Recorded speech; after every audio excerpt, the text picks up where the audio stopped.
আছে, আনতাটা ফাইল, আনতা মানে তুমি। বুঝলেন ভাই? অন্য ভাইরা বুঝছেন? তাহলে আপনাদেরকে জমির ফেলের মধ্যে যে জমির গুলো আছে এই জমির গুলা শিখে নিতে হবে। হুয়া হুমা হুম ইয়া হুমা হুন্না, আনতা আন্তুম আন্তুম আনতে আন্তুম আন্তুন্না, আনা নাহনু। এই যে 14টা জমির কি করতে হবে?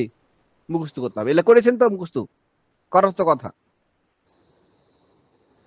করে নেবেন। ঠিক আছে ভাই? জি।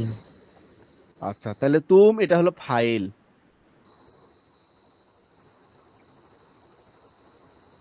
ফাইল।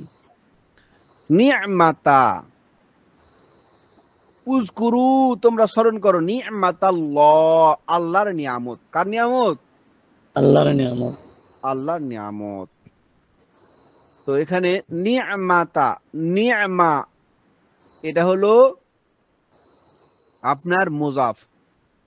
নি'মা এটা কি? মুজাফ।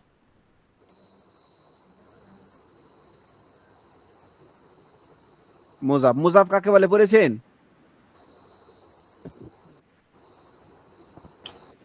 আর আল্লাহ মুজাফ ইলাই। হুজুর, এটা সম্পর্ক বোঝাবে, জি। সম্বন্ধ বা সম্পর্ক বোঝানোর জন্য যেটা ব্যবহার করা হয়। কোন জিনিসকে কাউরে কোন জিনিসের দিকে কি করা হয়? ইজাফত করা হয়। ইজাফত করা হয়, সেটা হলো মুজাফফিল। তাহলে এখানে কি বলা হলো? উযকুরুস, তোমরা স্মরণ করো। আল্লাহকে এখানে বলেছিল, শুধু আল্লাহর কথা বলেছিল, আল্লাহকে। তো এখানে কোনো সম্পর্ক নাই, এখানে সম্পর্কটা আছে। তোমরা স্মরণ করো